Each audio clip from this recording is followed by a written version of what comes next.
परिभवग्नमविष्टदोहम्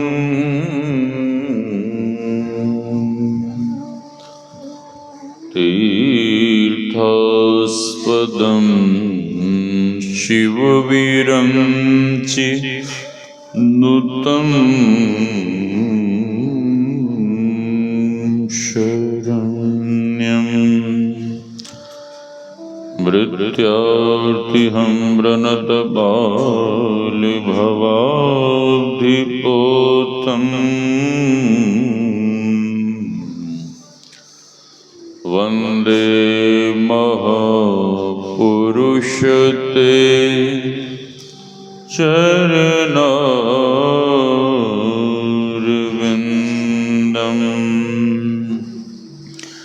गुरुर्ब्रह्मा गुरुर्विष्णुः गुरुर्देवो महेश्वरः गुरुर्साक्षात् परं ब्रह्म तस्मै श्री गुरवे नमः। धन्य धन्य सद्गुरु सुखदो महिमा कही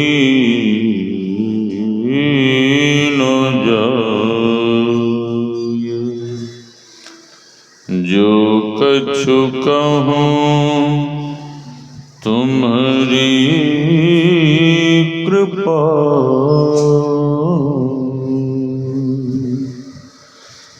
मोते कछु न बसाए। मेरा मुझ में कुछ नहीं, जो कुछ है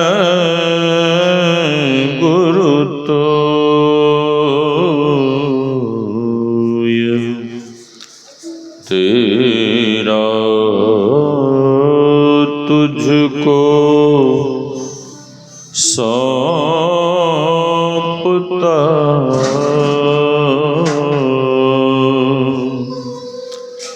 क्या लगेगा मोर। तेरा तुझको सौंपता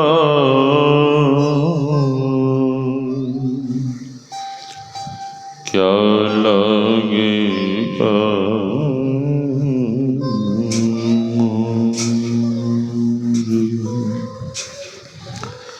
आसन पर आसीन परमाराध्य सद्गुरु महाराज के युगल चरणों में कोटि कोटि नमन।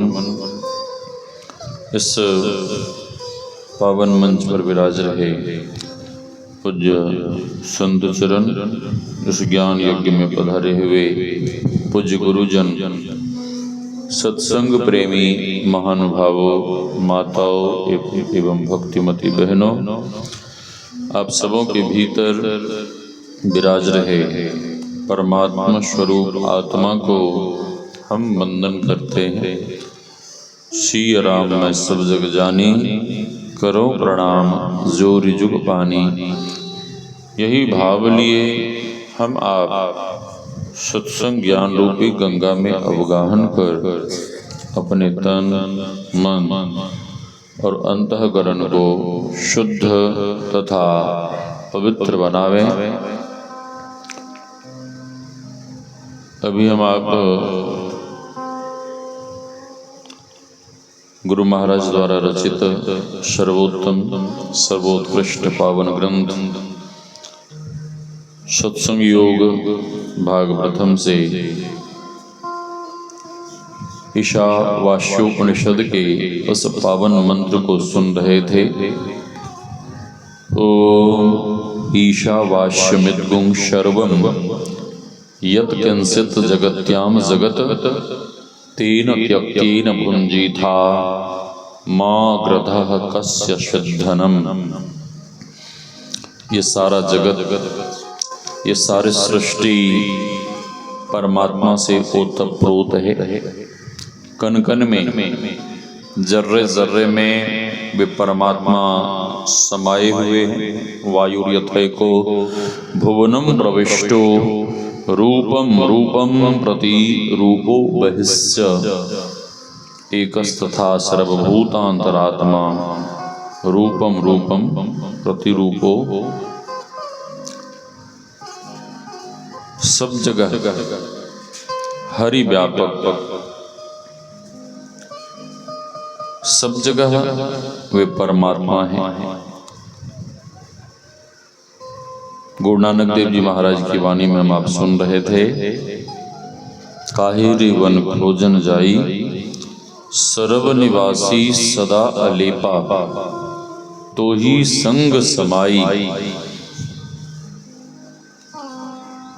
किस तरह से वे परमात्मा समाये हुए हैं कण कण में। तो गुरु नानक देव जी महाराज कहते हैं, पोहुप मधी जीव बासु बसतु है मुकुर माही जैसे छाई तैसे ही हरि बसै निरंतरी घट ही खोजहु भाई। बाबा कबीर कहते हैं, मोकू कहाँ ढूंढे रे बंदे मैं तो तेरे पास में। लोग परमात्मा को पता नहीं कहाँ कहाँ खोजने जाते हैं। एक बार इस धरा पर रावण का अत्याचार बढ़ा। श्री सद्गुरु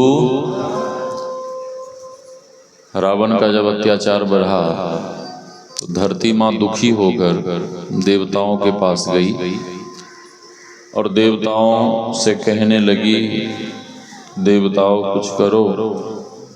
देवताओं ने पूछा, हम क्या करें माता? रावण के अत्याचार से बचाओ। देवताओं ने कहा कि माता, इस समस्या का समाधान हमारे पास नहीं है। फिर किनके पास है समस्या का समाधान? ब्रह्मा बाबा के पास चलते हैं। ब्रह्मा बाबा के पास गए। ब्रह्मा बाबा ने कहा, इस समस्या का समाधान हमारे पास भी नहीं है। फिर भगवान विष्णु के पास चलते हैं। भगवान विष्णु के पास जब सभी लोग जाने को इकट्ठे हुए, एकत्र हुए, तो देवताओं ने आपस में पूछना शुरू किया कि भगवान कहाँ मिलेंगे। तो एक देवता कहता है, और बैकुंठ जान कहाँ को। किसी ने कहा भगवान बैकुंठ में मिलेंगे, किसी ने कहा क्षीर सागर में मिलेंगे। देवतागण ढूंढने गए, भगवान ना तो बैकुंठ में मिले ना ही क्षीर सागर में मिले। देवता लोग दुखी होकर इधर उधर भटकने लगे। देवताओं को दुखी देख भगवान भोलेनाथ को दया आ गई और भगवान भोलेनाथ कहते हैं, अरे देवताओं, तुम लोग इतने दुखी क्यों, इतने उदास क्यों? देवताओं ने कहा कि हे भोलेनाथ, न जाने भगवान हम लोगों से नाराज होकर कहाँ चले। भगवान नहीं मिले। सब जगह ढूंढ लिया, बैकुंठ में, क्षीर सागर में, पूरी दुनिया हमने छान मारा, लेकिन भगवान कहीं भी नहीं मिले। भगवान भोलेनाथ मुस्कुराते हुए कहते हैं, करे देवताओं, इतने बड़े ज्ञानी होकर भी अज्ञानियों जैसी बातें करते हो। भगवान को यहाँ वहाँ खोजने की क्या जरूरत है? देवता लोग हाथ जोड़कर पूछने लगे कि हे भोलेनाथ कहाँ मिलेंगे, भगवान कहाँ मिलेंगे। तो भगवान भोलेनाथ मुस्कुराते हुए कहते हैं, हरि व्यापक सर्वत्र समान, प्रेम ते प्रकट होहि मैं जाना। हरि व्यापक सर्वत्र समान, प्रेम ते प्रकट होहि मैं जाना। भगवान भोलेनाथ कहते हैं, god is everywhere, god is appears out of love, love is god, god is love, प्रेम ते प्रकट हो ही मैं जाना। एक संत ने कहने की कृपा की है, सूर घनेर फिरै कन मांगत, पैपद सूर सुस्वाद कहाँ, करताल मंजीर बजावती हैं, मीरा मतवारी सी चाह कहाँ, सिय राम कथा कितनों ने लिखी, तुलसी सरसी मर्याद कहाँ, नरसिंह बसे प्रति खंभन में, पै काढ़ी वे को प्रहलाद कहाँ। सूर घनेर फिरै कन मांगत, अनेकों सूरदास भगवान का भजन गाते हैं, भीख मांगते हैं, लेकिन महापुरुष कहते हैं भगवान का भजन तो गाते हैं, लेकिन सूरदास जी महाराज वाला भाव कहाँ है। सूरदास जी महाराज वाला भाव, और जब तक सूरदास जी महाराज वाला भाव नहीं होगा तब तक भगवान कैसे मिलेंगे। अरे मन सोच ले केवल भजन गाने से क्या होगा। नदी दिल में जगह गुरु को, पखारा पदन आंसू से, विरह में नींद न खोया तो शिष्य होने से क्या होगा। भजन के साथ भाव आवश्यक है। भजन में जब तक भाव नहीं होगा तब तक भगवान कैसे मिलेंगे। करताल मंजीर बजावती हैं, मीरा मतवारी सी चाह कहाँ।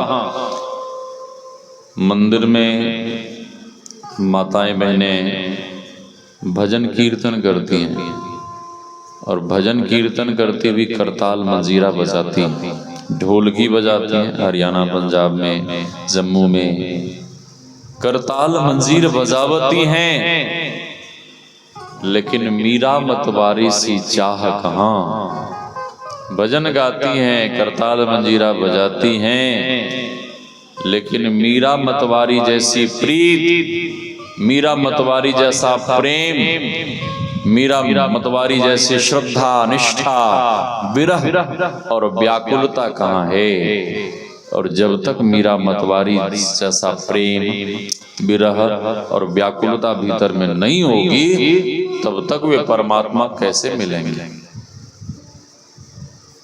मीरा मतवारी सी चाह कहाँ, नरसिंह बसे प्रति खंभन में। वे परमात्मा अभी भी निर्जीव खंभे में बस रहे हैं। अभी भी जो खंभा है ना सामने, अभी भी परमात्मा इसमें बस रहे हैं। लेकिन काढ़ीवे को प्रहलाद कहाँ। इस निर्जीव खंभे से प्रकट करने वाला कोई ध्रुव तो हो, कोई प्रहलाद तो हो। परमात्मा तो सब जगह है, सर्वत्र हैं। भोलेनाथ ने जैसे ही कहा हरि व्यापक सर्वत्र समाना, प्रेम ते प्रकट हो ही मैं जाना, तो सभी देवगण भक्ति भाव से, श्रद्धा भाव से, बिल्कुल प्रेम से भगवान को पुकारने लगे। और जैसे श्रद्धावंत होकर भक्ति भाव लिए भगवान को पुकारने लगे कि उसी समय भगवान वहीं पर तुरंत साक्षात प्रकट हो गए। भगवान तो केवल भाव के भूखे हैं। भगवान कहते हैं भाव का भूखा हूँ मैं, भाव ही बस सार है। भाव से मुझको भजे तो भव से बेड़ा पार है। अन्न धन और वस्त्र भूषण कुछ न मुझको चाहिए, भगवान को कुछ नहीं चाहिए। भगवान को कुछ भी नहीं चाहिए, भगवान को केवल भाव चाहिए। भगवान केवल भाव भक्ति के भूखे हैं। कल मैंने आपको सुनाया था, भाव बिन सुनी पुकारें मैं कभी सुनता नहीं। भाव वाले भक्त का भरपूर मुझ पर भार है। उस परमात्मा को पाने के लिए सबसे पहले विश्वास की जरूरत है। बिनु विश्वास भगति नहीं। जब तक विश्वास नहीं होगा तब तक उनकी भक्ति, उनकी आराधना, उपासना कैसे करेंगे। दो दंपत्ति पति पत्नी विदेश व्यापार करने गए, व्यापार कर लौट रहे थे, पानी वाले जहाज में लौट रहे थे। पुराने जमाने की घटना है। उधर से जब वापस आ रहे थे, जहाज जैसे बीच समुद्र में आया तो जोरों की आंधी तूफान, और आंधी तूफान के कारण जहाज बिल्कुल डगमगाने लगा, डूबने की नौबत आ गई। सभी लोग रोने लगे, चीखने चिल्लाने लगे। सेठानी के मन में हुआ कि सभी लोग रो रहे हैं दुखी होकर, मेरे पतिदेव भी रोते होंगे। सेठानी दौड़ कर गई अपने पतिदेव के पास। उसका पति छत के ऊपर, जहाज के छत के ऊपर बैठकर खड़ा होकर आकाश की ओर देख रहा था, प्रसन्न हो रहा था। पत्नी कहती है, अरे तुम ऐसे विषम परिस्थिति में भी खुश हो रहे हो, प्रसन्न हो रहे हो। पति कुछ नहीं बोला। पति आकाश की ओर देखता हुआ खुश हो रहा, प्रसन्न हो रहा है।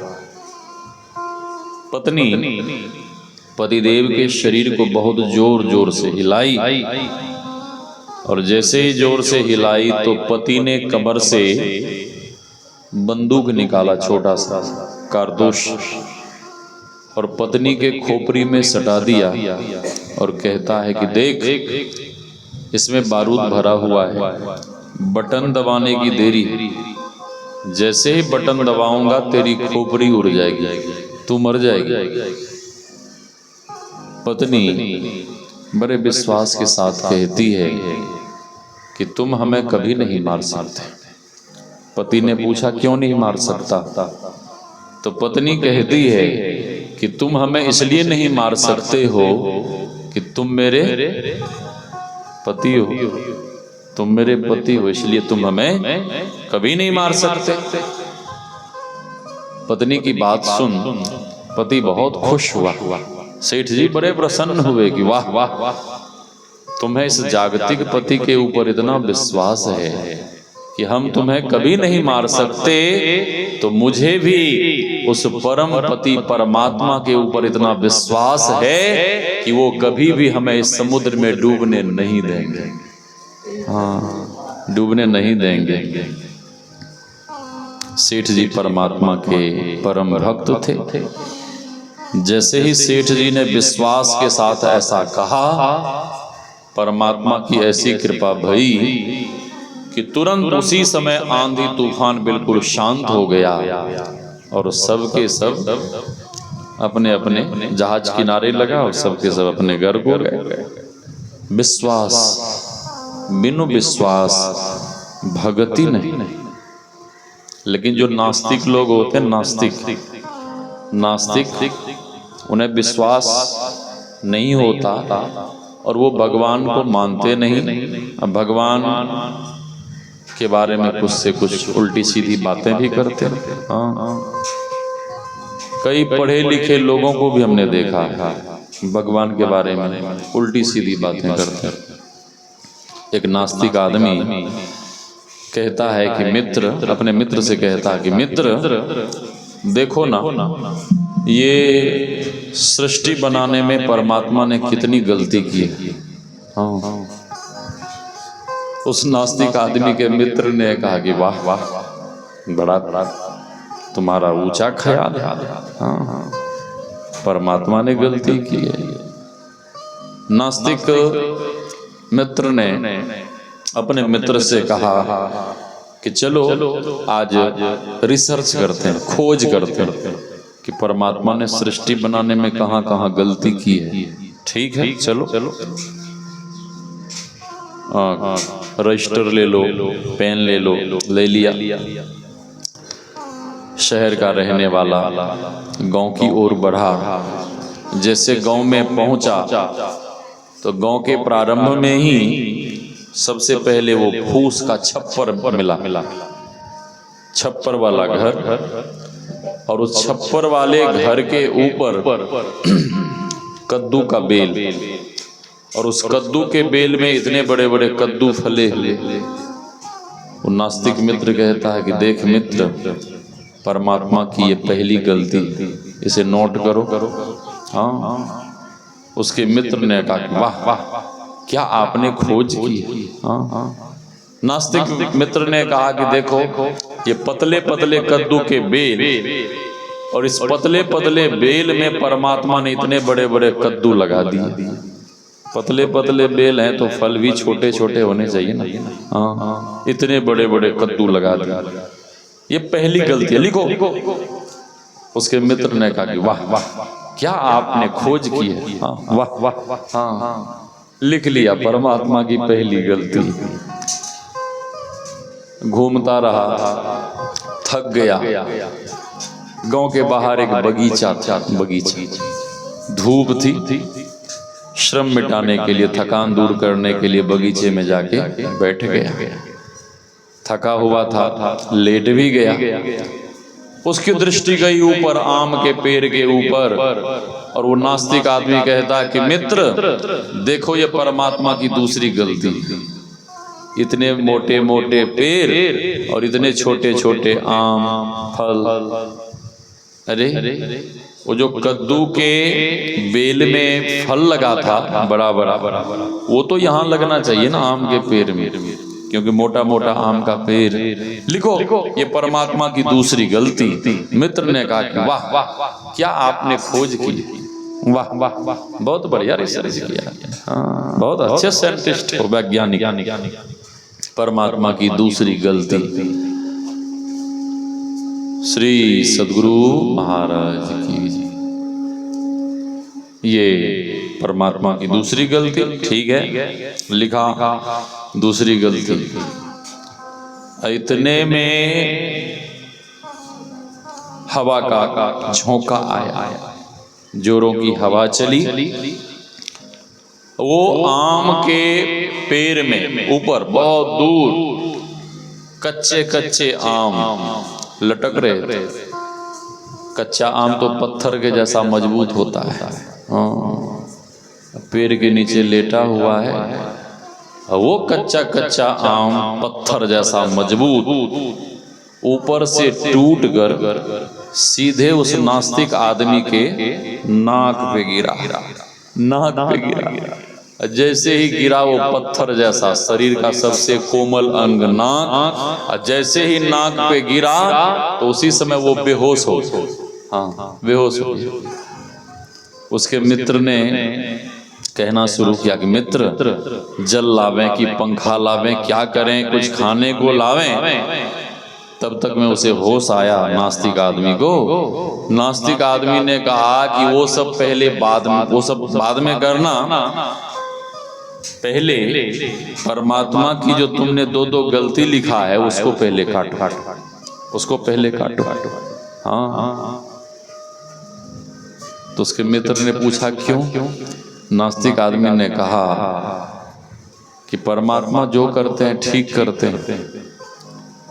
अरे वो कद्दू यदि इस आम के पेड़ में लगा रहा था, आम के पेड़ में बड़ा बड़ा वो कद्दू जैसा फल लगा हुआ होता, आम इतना बड़ा बड़ा, और वो यदि मेरे नाक पे गिरता तो मेरा तो मामला ही साफ हो जाता।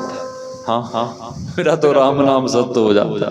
इसलिए काटो, परमात्मा जो भी करते हैं वो बढ़िया करते हैं, परमात्मा से गलती। हाँ, एक धर्मशाला में ब्राह्म मुहूर्त में भोर में संत जी उठकर भजन कर रहे थे, और उसी धर्मशाला में एक नास्तिक आदमी सोया हुआ था, नास्तिक जो भगवान को नहीं मानते। अब भोर में मीठी मीठी नींद आती है, भोर में मीठी मीठी नींद आती है। उस नास्तिक आदमी की नींद भंग हो गई। नास्तिक आदमी गुस्सा के मारे उठकर संत जी के पास गया और संत जी से कहता है, संत जी ये जो गला फाड़ फाड़ के सीताराम सीताराम चिल्ला रहे हैं, क्या सीताराम आपको खाने के लिए देता है? भगवान आपको खाने? संत ने कहा कि अरे भाई, भगवान ही सबको खिलाते हैं, भगवान ही सबका भरण पोषण करते हैं, भगवान की कृपा से सबको सब कुछ मिलता है। बात बिल्कुल सही है। आप कहीं यात्रा में जा रहे हैं, यात्रा में कहीं जा रहे हैं, आपके पास खूब बढ़िया स्वादिष्ट भोजन व्यंजन पैक है, रखा हुआ है बैग में, लेकिन भगवान यदि नहीं चाहें तो आपके संग में भोजन रहते हुए भी आप दिन भर भूखे रह जाएंगे। हाँ, भगवान यदि नहीं चाहें, और यदि भगवान चाहें और आपके पास कुछ भी नहीं है तो फिर भी दिन भर में कई बार आपको खाने के लिए मिल जाएगा। हाँ, नास्तिक आदमी कहता कि मैं नहीं मानता, मैं नहीं मानता। संत ने कहा कि तुम मानो या नहीं मानो, हमें तो विश्वास है। उस नास्तिक आदमी ने कहा कि ऐसी बात है तो मैं आज आपके सामने प्रतिज्ञा करता हूँ कि आज मैं भोजन नहीं करूंगा, देखता हूँ कि भगवान हमें कैसे खिलाता है। संत ने कहा तो मैं जो करना है करो, हमें भजन करने दो, हमें बाधा मत डालो। हाँ, बाधा मत डालो।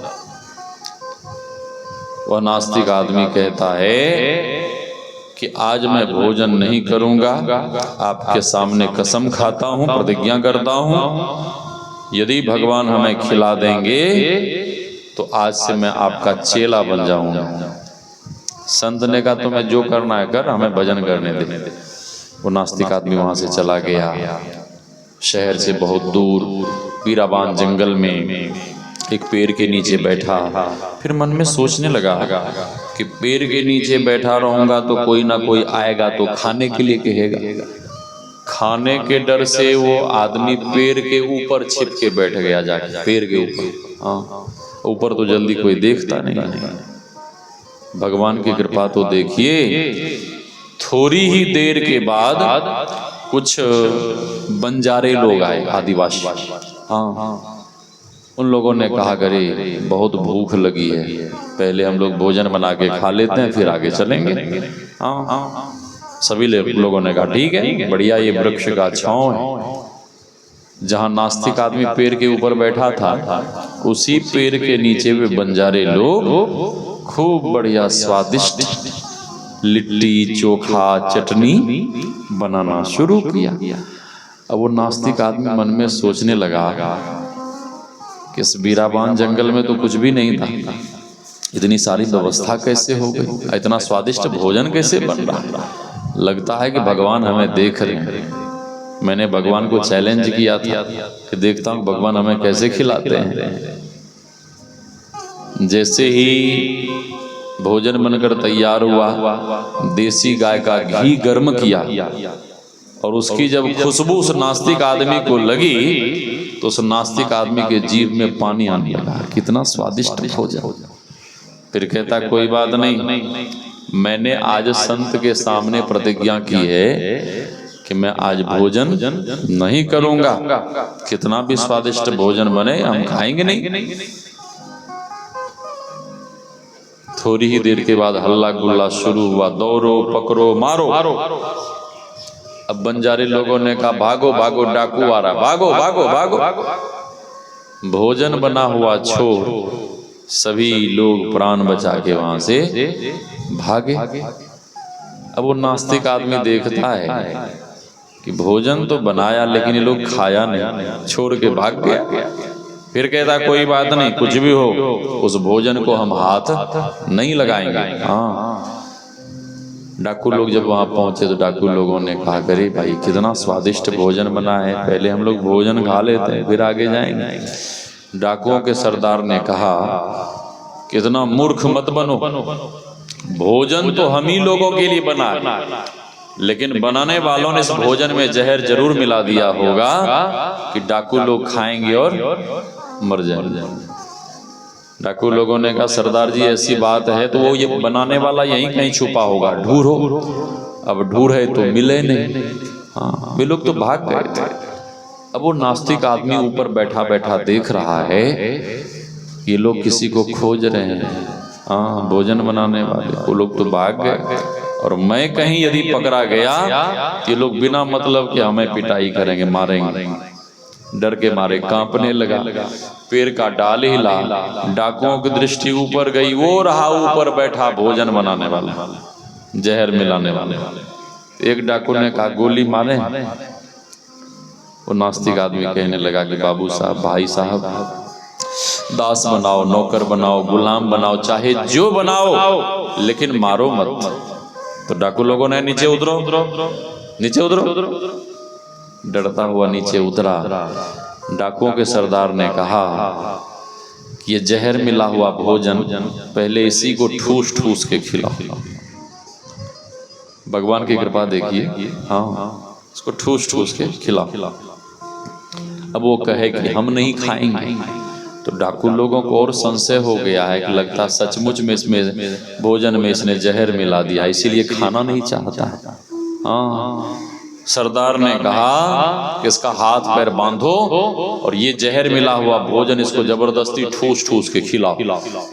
एक डाकू ने उसके हाथ पैर को बांधा, दूसरे डाकू ने उसके जबड़े को दबाया और तीसरा डाकू भोजन उठा उठाकर उसके मुंह में भरना शुरू किया। खाओ खाओ खाओ। इतना खिलाया, इतना ठूस ठूस के खिलाया कि पूरा उसका पेट भर गया, भोजन नाक के ऊपर तक आ गया। तब वो नास्तिक आदमी कहता है कि भाई साहब अब छोड़ दो, मेरा पेट भर गया है, मैं मर जाऊंगा। डाकुओं के सरदार ने कहा कि छोड़ दो, यदि भोजन में जहर मिला हुआ होता तो ये कब का मर गया होता, इसका मतलब इसमें जहर नहीं है। डाकुओं के सरदार ने पूछा कि रे भाई, जब तूने भोजन में जहर नहीं मिलाया था तो तुम खा क्यों नहीं रहे थे? नास्तिक आदमी कहता है करे भाई क्या कहूँ, ना तो मैंने भोजन बनाया था ना ही मैंने इसमें जहर मिलाया था, तो फिर ऊपर क्यों बैठे थे? और नास्तिक आदमी कहता है कि आज मैंने कसम खाया था, प्रतिज्ञा की थी कि आज मैं भोजन नहीं करूंगा, देखता हूं कि भगवान हमें कैसे खिलाते हैं। नास्तिक आदमी ने कहा अरे भाई साहब, भगवान की कृपा तो देखो, मैं तो इस बीराबान स्थान में जंगल में आके छिपके बैठा था, लेकिन भगवान ने भोजन बनाने के लिए बंजारों को भेज दिया। उन लोगों ने बड़े प्रेम से, बड़े प्यार से लिट्टी चोखा चटनी भोजन प्रसाद भोजन बनाया, लेकिन बना के वो लोग आप लोगों के डर से तो भाग गए। फिर भी मैं उस भोजन को हाथ लगाने वाला नहीं था। भगवान की कृपा तो देखो, भगवान ने भोजन खिलाने के लिए आप लोगों को भेज दिया। हाँ, और जब मैं खाने को तैयार नहीं हुआ तो भगवान ने आप लोगों के द्वारा जबरदस्ती ठूस ठूस के खिलवाया।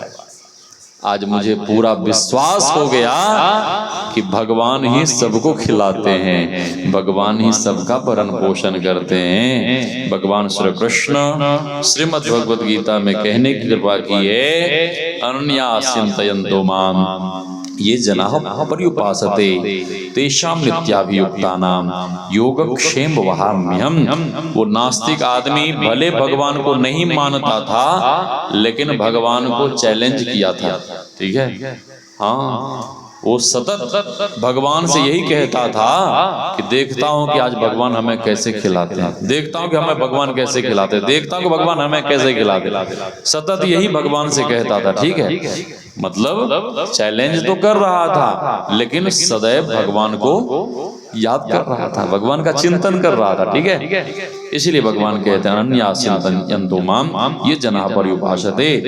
नास्तिक आदमी ने कहा कि आज मुझे पूरा भरोसा हो गया कि भगवान ही सबको खिलाते हैं, भगवान ही सबका भरण पोषण करते हैं। उन डाकू लोगों ने कहा करे भाई तुझे तो विश्वास हो ही गया, लेकिन तेरी बात सुनकर आज हम लोगों को भी विश्वास हो गया। जब भगवान ही सबको खिलाते हैं, भगवान ही सबका भरण पोषण करते हैं, तो ये चोरी डकैती हम लोग क्यों करें। आज तेरे सामने हम लोग संकल्प लेते हैं कि आज से हम लोग भी चोरी डकैती नहीं करेंगे, आज से हम लोग भी भगवान का भजन करेंगे, भजन करेंगे। हाँ, तो विश्वास, बिनु विश्वास भगति नहीं।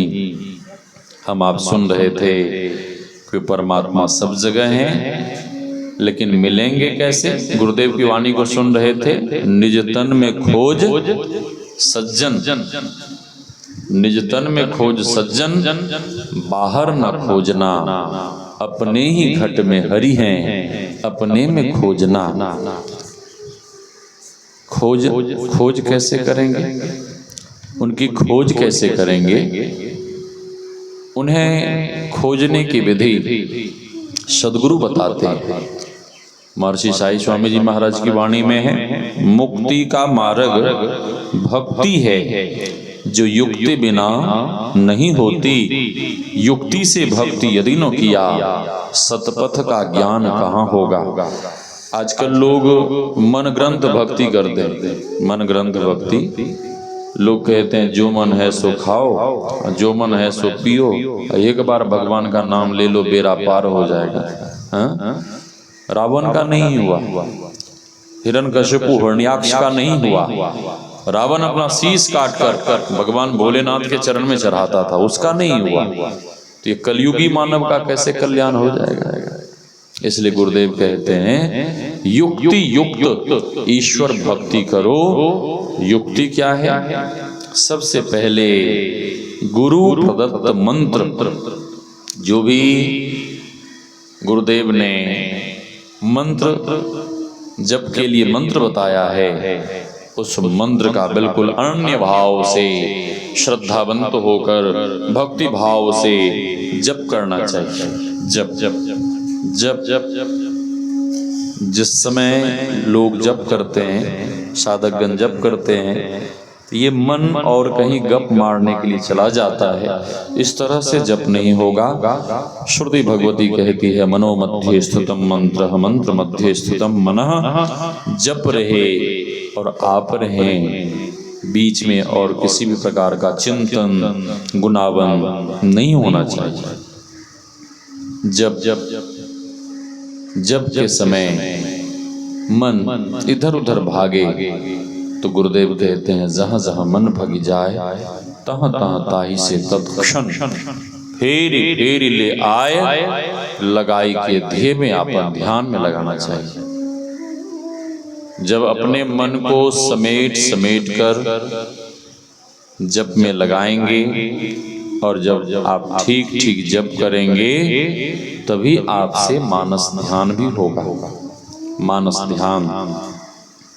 ध्यान किस तरह से करना चाहिए। लोग फोटो, तस्वीर, मूर्ति, विग्रह का ध्यान करते हैं। मैं कहता हूं कि इस तरह से मानस ध्यान आप मत कीजिए। मानस ध्यान के समय आप यह भाव करें कि आपके इष्ट भगवान आपके सामने साक्षात प्रकट हैं। श्री सद्गुरु यह भाव करें। आप कहेंगे ऐसा भाव करने से क्या हमारे इष्ट भगवान हमारे सामने प्रकट हो जाएंगे? हो जाएंगे। अब भाव करके तो देखिए, पूज्य रामलगन बाबा इतने तन्मय होकर जप करते थे, इतने तन्मय होकर जप करते थे कि उनके सामने साक्षात गुरुदेव भगवान प्रकट हो जाते थे। और जिस तरह से हम आप वार्ता कर रहे हैं उसी तरह से वे गुरुदेव से जिज्ञासा समाधान करते थे। आप इस तरह से भाव करके तो देखिए, एक न एक दिन कृपा कर दया कर आपके इष्ट भगवान आपके सामने जरूर प्रकट हो जाएंगे। इस तरह से आप मानस ध्यान करें। उसके बाद दृष्टि योग की साधना, गुरुदेव कहते हैं दो नयन बीचों बीच सन्मुख, एक टक देखत रहो, आप ही वह बिंदु झलके, पट गिरा निरखत रहो। साधक जब दृष्टि की दोनों धारों को एक करता है तब परमात्मा के विभूति रूप तेजो में बिंदु का दर्शन करता है। लोग सुनते हैं, अनुमान लगाते हैं, और कई लोग तो ऐसा भी सोचते हैं कि ये ध्यान की क्रिया केवल गुरु महाराज ने ही बताया है, या और भी कहीं और भी कोई इस क्रिया को किए हैं, या केवल संत मत में ही ये पद्धति है। ऐसा नहीं है, ऐसा नहीं है। ध्यान स्वयं भगवान भी करते थे। 24 अवतार में 2 विशेष अवतार हुए। कौन कौन अवतार? श्री सद्गुरु 24 अवतारों में 2 सबसे विशेष अवतार हुए। कौन कौन अवतार? हाँ, लेकिन ऐसे विशेष अवतार भी गुरुदेव के चरण शरण में गए। राम कृष्ण से कौन बड़े, उन्हों तो गुरु कीन। वे भी गुरुदेव से दीक्षा लेकर हाँ ध्यान करते थे। ध्यान में क्या वो अपना ध्यान करते थे, अपने रूप का ध्यान करते थे? नहीं। भगवान श्री कृष्ण गुरुदेव ने इसी सत्संग योग में लिखने की कृपा की है। श्रीमद् भागवत महापुराण के उस पावन श्लोक को ब्राह्मे मुहूर्ते उत्थाय वायुरपस्पृश्य माधवः दध्यो प्रसन्न कर्णम आत्मानं तमसः परम। महर्षि व्यास ने लिखा, lord Krishna used to meditate on himself in Brahma muhurta. ब्राह्म मुहूर्त में ही भगवान जग जाते और अपने मायातीत स्वरूप का ध्यान करते, और ध्यान करने पर भगवान का रोम रोम प्रसन्नता से खिल उठता था। ये रोम रोम प्रसन्नता से कब खिल उठता है? जब भीतर में कुछ मिलता है। हाँ, एक ऐसा साधक ध्यान से जगा, ध्यान से उठा, लेकिन वो खिन्न बना है, उदास है, मायूस है, उसका मुंह लटका हुआ है। अरे आप भजन कर उठे हैं, ध्यान कर उठे हैं, तो आपको प्रसन्न होना चाहिए, आपको खुश होना चाहिए, लेकिन नहीं, उदास है, दुखी है, मायूस है, हाँ खिन्न मना है। क्यों? इसलिए कि साधना में मन नहीं लगा, साधना में कुछ मिला नहीं, ध्यान में कुछ मिला नहीं। हाँ, लेकिन एक ऐसा साधक है, ध्यान से उठा, बहुत खुश है, प्रसन्न है, आनंदित है। कोई ऐसे वैसे लोगों ने उससे अटपटी बातें कह दी, अपशब्द कह दिया, हाँ न जाने क्या क्या कह दिया, फिर भी वो साधक खुश है, प्रसन्न है, आनंदित है। हाँ हाँ, चेहरे पे प्रसन्नता, समझ लीजिए उसे अंतः साधना में, भीतर में कुछ न कुछ उसे मिल गया, कुछ न कुछ उसे प्राप्त हो गया है, इसीलिए प्रसन्न है, खुश है। और ऐसे वैसे लोगों की बातों पर वो ध्यान नहीं देते। और जिन्हें कुछ नहीं मिला है वे दुखी हैं, उदास हैं, मायूस हैं। तो महर्षि व्यास कहते हैं भगवान का रोम रोम प्रसन्नता से खिल उठता। एक दिन उद्धव जी गए भगवान को प्रणाम करने, और भगवान को प्रणाम करने जब गए उद्धव जी ने देखा भगवान आंख बंद कर ध्यान कर रहे, ध्यान में बैठे। आज जब मैं भोर में जगा तो इनकी माता जी सच्चिदानंद जी की माँ यहीं पे बैठी थी, इसी जगह ईंट के ऊपर यहीं ध्यान में बैठी थी। मैं जब कमरे से बाहर निकला तो देखा ध्यान में बैठी। जिन्हें परमात्मा को पाने की चाह है, जिन्हें परमात्मा से प्रेम है, जिन्हें परमात्मा प्राप्ति के लिए भीतर में विरह है, व्याकुलता है, उन्हें नींद नहीं आती। वो जो यहाँ रात में झाड़ू बुहारू कर रही थी, कौन है आपकी दीदी है क्या? हाँ, हमको लगता है कि वो रात भर सेवा में लगी। हाँ, पूरे आंगन का झाड़ू बुहारू करना, गोबर मिट्टी से लिपाई करना, तो रात भर उजग कर सेवा में लगी रही। उद्धव जी ने पूछा कि हे प्रभु, हे कमल नयन, आप किनका ध्यान करते हैं? भगवान कहते हैं जो मोहि भजै भजो में वाको कल न परत छिन एक घड़ी। जो मेरा भजन करता है मैं उसका भजन करता हूँ, जो मुझे याद करता है मैं उससे याद करता हूँ। और इतना ही नहीं, काटों जन्म जन्म के फंदा, उसके जन्म जन्मांतर के कर्म बंधन को मैं काट डालता हूँ। और प्रत्येक मानव कर्म बंधन में बंधा हुआ है, कर्म के। भगवान श्री कृष्ण श्रीमद् भगवद गीता के 15वें अध्याय में कहने कृपा की है, कर्मानुबंधिनी मनुष्य लोके न रूपमस्य तथोपलभ्यते नान्तो न चादिर्न च संप्रतिष्ठा अस्वस्थमेनं सुविरूढ़ मूलम असंग शस्त्रेण दृढ़ेन छित्त्वा ततः पदम तत्परिमार्गितव्यम यस्मिन् गता न निवर्तन्ति भूयः त्वमेव चाद्यं पुरुषं प्रपद्ये यतः प्रवृत्तिः प्रसदा पुराणी नरमान मोहाजित संग दोषा अध्यात्मनित्या वृत्तकामाः द्वन्द्वैर्विमुक्ताः सुख दुःख संज्ञैर् गच्छन्ति मूढा पदमव्ययं तत् गच्छन्ति मूढा पदमव्ययं तत्। उस परम पद को वह साधक, वह भक्त प्राप्त कर लेता है। कौन? जो असंग रूपी शस्त्र के द्वारा, असंग क्या है? वैराग्य, वैराग्य रूपी शस्त्र के द्वारा जो भजन कर कर्म बंधन की बेरी को, बंधन को काट डालता है। वो कहाँ पहुंच जाता है? परम पद तक पहुंच जाता है। और परम पद में क्या है?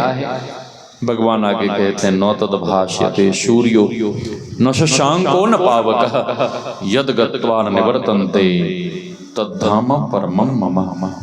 बाबा कबीर कहते हैं कहो उस देश की बतियां जहां नहीं भूत दिन रतियां, नहीं रविचंद और तारा, नहीं उजियार अंधियारा, नहीं तहां पवन और पानी, गए वही देश जिन जानी। ऐसा वह परम पद है। वहां ये सूर्य चंद्र तारे नक्षत्र उस लोक को प्रकाशित नहीं करते, वह लोक तो स्वयं प्रकाशमान है, प्रकाशमय लोक है। तो मैं कह रहा था भगवान कहते हैं काटों जन्म जन्म के फंदा, राखों सुख आनंद करी, भजन करके तो देखिए, ध्यान करके तो देखिए, भजन में हो तो आनंद आनंद। आप जैसे भी जिस परिस्थिति में, जैसे भी माहौल में, जैसी भी व्यवस्था में आप रहेंगे, आप आनंदित रहेंगे, आनंदित। वृंदावन में एक बिल्कुल जैसे तैसे फटे चितरे कपड़े पहनकर पेड़ के नीचे एक नवयुवक रहता था। हाँ, कहीं खाने के लिए भंडारे आश्रम में नहीं जाता था। लोग जब देखते थे कि ऐसे पेड़ के नीचे पड़ा रहता है तो कोई भी कुछ खाने को दे देता, और जब खाने को देता तो वहीं पास में कुत्ते भी घूमते, तो स्वयं भी खा रहा है और उसी भोजन में से कुत्ता भी खा रहा है, कुत्ता भी खा रहा है और वो भी खा रहे हैं। हाँ, तो लोग उन्हें देखकर पागल समझते थे। हाँ, स्वामी राम तीर्थ जी महाराज को लोगों ने कहा कि ये सन्यासी पागल है।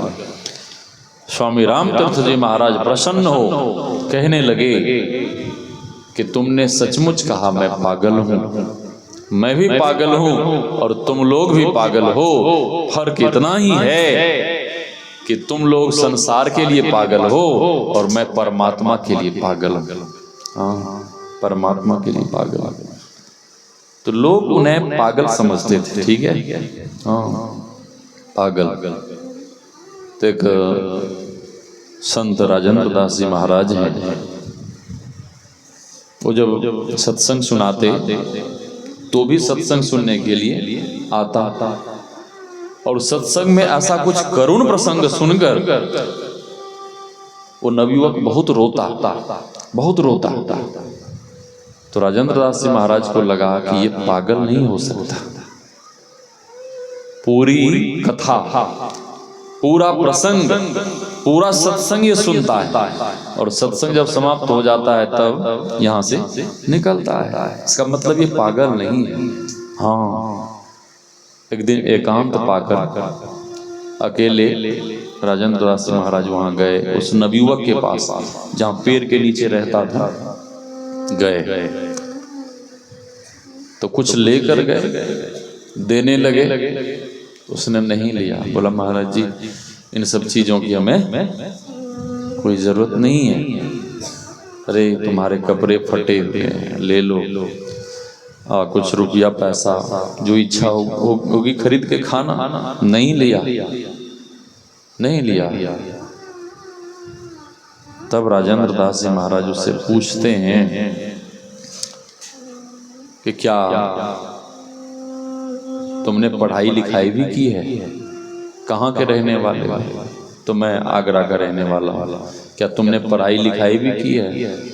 बोला हाँ महाराज जी, मैंने MBA किया है। हाँ। राजेंद्र दास जी महाराज का पूरा रोम रोम कांटा जैसा हो गया कि इतना पढ़ा लिखा ये। हाँ, वो कहने लगे भाई मैं तो बिल्कुल कम पढ़ा लिखा हूँ और तुम इतने पढ़ाई लिखाई करके भी ऐसे रहते हो, उस स्थिति में रहते हो, उस स्थिति में। फिर महाराज जी ने पूछा कि क्या तुम भजन करते हो? हाँ मैं भजन करता हूँ। क्या कभी भगवान के दर्शन हुए? कभी भगवान के दर्शन हुए? इतना पूछना था। वो नवयुवक महाराज जी के सामने जोर जोर से बिलक बिलक कर रोना शुरू कर दिया। राजेंद्र दास जी महाराज ने पूछा कि तुम रो क्यों रहे हो? मैं तो जानना चाहता हूँ कि क्या तुम्हें कभी नंद नंदन भगवान श्री कृष्ण के वृंदावन में दर्शन हुए, बहुत रोने लगा। रोना जब कम हुआ तो वो नवयुवक कहता है, महाराज जी आज तक हमने किसी से नहीं बताया,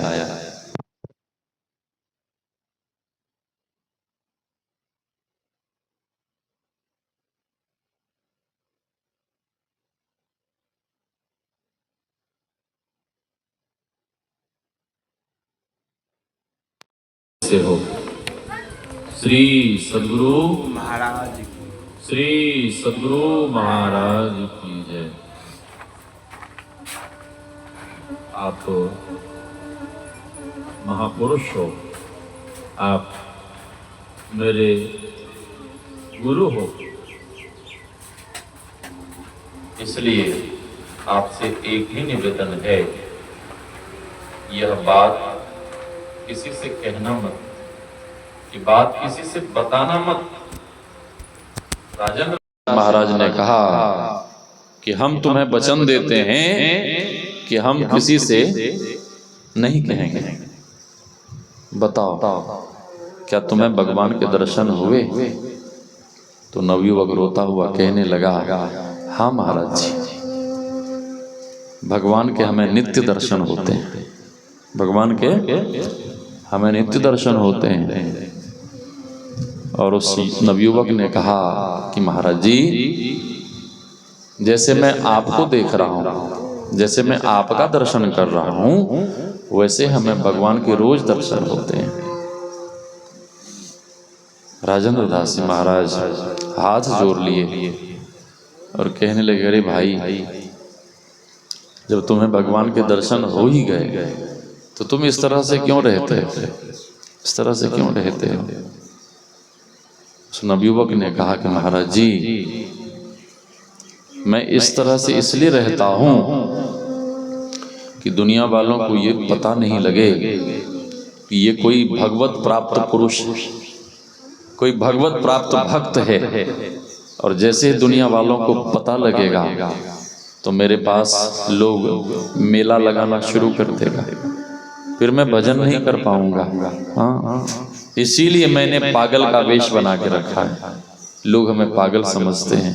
हाँ, तो भगवान कहते हैं, जो मोहि भजे भजो में वाको, कल न परत छिन एक घड़ी,